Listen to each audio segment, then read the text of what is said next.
నగరంలోని స్థానిక కలెక్టర్ కార్యాలయం ఎదురుగా భారత చైతన్య యువజన పార్టీ జిల్లా కన్వీనర్ బుధవరపు బాలాజీ ఆధ్వర్యంలో జిల్లాకు చెందిన వివిధ బీసీ సంఘం నాయకులు, పార్టీ కార్యకర్తలు, నాయకులు అధిక సంఖ్యలో పాల్గొని బీసీవై పార్టీ అధినేత బోడె రామచంద్రరావు యాదవ్ ఫిబ్రవరి 22వ తేదీ రాష్ట్ర ప్రభుత్వానికి భారీ బహిరంగ సభ ద్వారా 5 డిమాండ్లను తెలియజేశారు.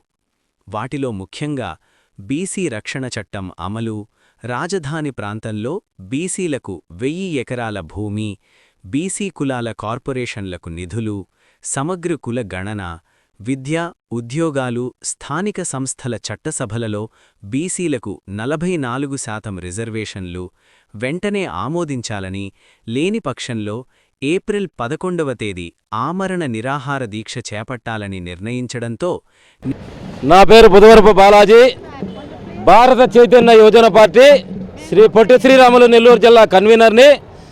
బీసీల 5 డిమాండ్ల సాధన కోసం బీసీవై పార్టీ జాతీయ అధ్యక్షులు బోడే రామచంద్ర యాదవ్ గారు ఈ నెల 11వ తేదీ పూలే జయంతి రోజున ఆమరణ నిరాహార దీక్ష బీసీవై పార్టీ కేంద్ర కార్యాలయం మంగళగిరిలో కూర్చుంటున్నారు. దానికి మద్దతుగా ఈరోజు ఆంధ్రప్రదేశ్లో గల 29 జిల్లాల కలెక్టర్ కార్యాలయాల వద్ద ఈ రిలే నిరాహార దీక్షలు చేపట్టడం జరిగింది. ఈ రిలే నిరాహార దీక్షలకు జిల్లాలో ఉండే అన్ని బీసీ సంఘాలు, కుల సంఘాలు, బీసీ ఉద్యోగ సంఘాలు, బీసీ, ఎస్సీ, ఎస్టీ, మైనారిటీస్, అగ్రవర్ణ పేదలు, అన్ని వర్గాల ప్రజలు సంపూర్ణంగా మద్దతు ప్రకటించారు.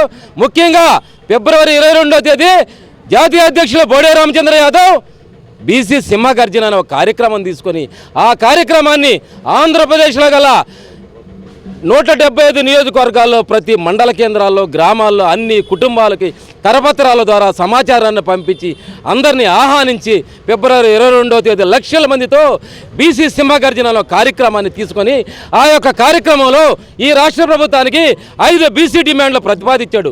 మొదటిది బీసీ రక్షణ చట్టం, రెండోది రాజధాని ప్రాంతంలో బీసీలకు 1000 ఎకరాల భూ కేటాయించడం, మూడోది బీసీ కుల జనగణన, నాలుగోది 44% స్థానిక సంస్థల్లో కానీ విద్యా ఉద్యోగాల్లో కానీ కేటాయింపులు జరపమన్నాడు. ఐదోదిగా బీసీ కార్పొరేషన్లకి నిధులు కేటాయించమన్నాడు. ఈ 5 డిమాండ్లకి మార్చి 31వ తేదీలాగా ఈ రాష్ట్ర ప్రభుత్వం నిర్ణయాలు చేయకపోతే ఏప్రిల్ 11వ తేదీ ఆమరణ నిరాహార దీక్ష కూర్చుంటాడు. ఆయన తన ప్రాణాలను పణంగా పెట్టి 3 కోట్ల మంది బీసీల కోసం, హక్కుల కోసం, ఆకాంక్షల కోసం, ఆశల కోసం ఆయన చేపట్టబోతున్న ఈ ఉద్యమానికి ఈ నెల్లూరు జిల్లా బీసీవై పార్టీ అన్ని కుల సంఘాలు, బీసీ సంఘాలు, ఉద్యోగ సంఘాలు, అన్ని వర్గాలు సంపూర్ణ మద్దతు ప్రకటిస్తున్నాయి. వీటి మీద ఏప్రిల్ 11వ తేదీ లోపల ఈ రాష్ట్ర ప్రభుత్వం సరైన నిర్ణయం చేయకపోతే జరగబోయే ప్రతి పరిణామానికి ఈ రాష్ట్ర ప్రభుత్వమే పూర్తి బాధ్యత వహించాలని ఈ సందర్భంగా తెలియజేస్తూ రాబోయే రోజుల్లో ఈ యొక్క ఉద్యమాన్ని మరింత ఉధృతం చేస్తామని తెలియజేస్తున్నాం. ఈ సందర్భంగా ఆంధ్రప్రదేశ్లోని సమస్త ప్రజానీకానికి బీసీవై పార్టీ తరఫున మా యొక్క నమస్కారాలు. ఈరోజు యావత్ ఆంధ్రప్రదేశ్ అన్ని జిల్లా కేంద్రాల్లోనూ బీసీవై పార్టీ తరఫున ఈ రిలే నిరాహార దీక్షను నిర్వహిస్తున్నాం. కారణం ఏంటంటే ఈరోజు ఆంధ్రప్రదేశ్ ప్రభుత్వానికి గత ఫిబ్రవరి నెల బీసీవై పార్టీ 45 రోజుల ముందుగా బీసీవై పార్టీ అధ్యక్షుడు బోడే రామచంద్ర యాదవ్ గారు అల్టిమేటం ఇవ్వడం జరిగింది.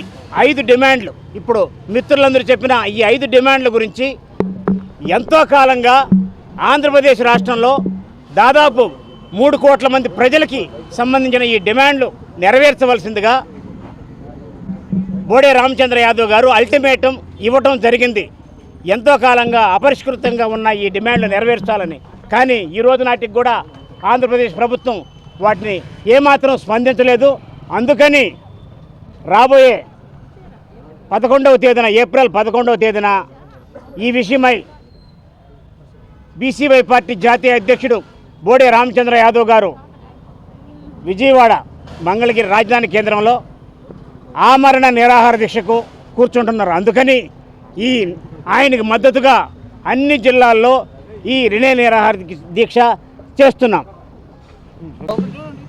ఈరోజు నెల్లూరు సిటీ కలెక్టర్ కార్యాలయం దగ్గర బీసీ సంఘాలన్నీ కలిపి ఈరోజు బీసీ సంఘాల తరపున పోరాటం చేసేదానికి ఈరోజు జరగడం జరిగింది. అదేవిధంగా నా పేరు కాజల వెంకటశేషయ్య, బీసీ సంఘ నాయకుడు, అలాగే విశ్వబ్రాహ్మణ సంఘం జిల్లా అధ్యక్షుడిగా పనిచేస్తున్నాను. ఈ ప్రభుత్వం తెలుగుదేశం పార్టీ మేనిఫెస్టోలో మన బీసీ వాళ్ళందరికీ కూడా 50% ఉన్నటువంటి మన బీసీలందరికీ కూడా కనీసం 50 సంవత్సరాల పైన ఉన్నటువంటి వాళ్ళందరికీ కూడా బీసీలకి మన పెన్షన్ రూపంలో ఇస్తామని చెప్పి మేనిఫెస్టోలో ఉంది. అదేవిధంగా మన బీసీలకి అందరికి కూడా ఉపాధి హామీల కింద బీసీ కోటాలో అనేక సబ్సిడీ రుణాలు ఇస్తామని చెప్పి కూడా దాని మేనిఫెస్టోలో ఉంది. అలాగే జనగణన చేపడతామని చెప్పి కూడా అనేక సార్లు కూడా మేము విన్నవించుకోవడం, ప్రభుత్వం కూడా చేపట్టడం జరుగుతుందని చెప్పారు. కానీ ఈరోజు కూడా అలాంటి కార్యాచరణ కూడా జరగలేదు. కానీ ఇలాంటి అనేక మంది మా బీసీల సమస్యల మీద ఈరోజు పోరాటం చేస్తా ఉన్నాం. ఖచ్చితంగా బీసీ నాయకులు అందరూ సోదరులు అందరితో కలిసి రాష్ట్ర వ్యాప్తంగా కూడా ఉద్యమాలు చేపట్టి మా బీసీ హక్కుల కోసం మేము పోరాటం చేస్తామని చెప్పి ఈ సందర్భంగా తెలియజేసుకుంటూ సెలవు తీసుకుంటున్నాం.